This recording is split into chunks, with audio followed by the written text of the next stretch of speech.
Pengertian konflik. Dalam Kamus Besar Bahasa Indonesia atau KBBI, konflik dirumuskan sebagai percekcokan, perselisihan, dan pertentangan.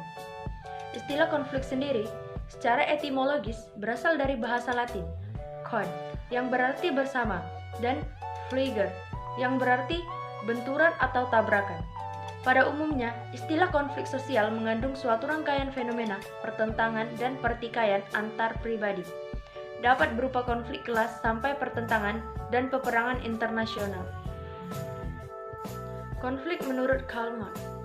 Konflik dalam pandangan Karl Marx merupakan suatu bentuk pertentangan kelas. Masyarakat dilihat sebagai arena ketimpangan yang mampu memicu konflik dan perubahan sosial. Marx melihat konflik di masyarakat berkaitan dengan adanya kelompok yang berkuasa dan dikuasai. Konflik kelas timbul karena adanya pertentangan kepentingan ekonomi. Setidaknya, teori Karl Marx menyangkut 4 teori dasar berikut ini. 1. Struktur kelas di masyarakat. 2. Kepentingan ekonomi yang saling bertentangan di antara kelas yang berbeda. 3.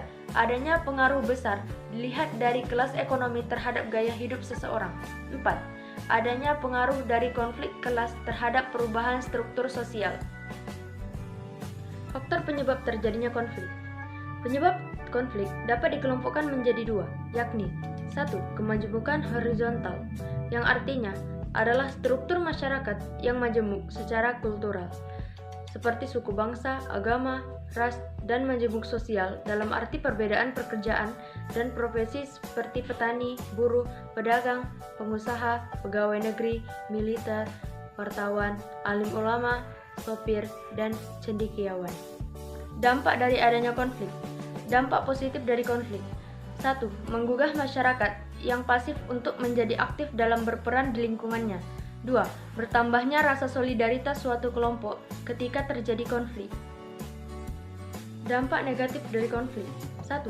Dapat menghancurkan kesatuan kelompok karena konflik yang terjadi tidak mendapatkan solusi penyelesaiannya. 2. Hancurnya nilai-nilai dan norma sosial yang ada karena ketidakpatuhan anggota masyarakat yang sedang berkonflik. 3. Adanya perubahan kepribadian individu yang semula pendiam dan penyabar menjadi beringas, agresif, dan mudah marah.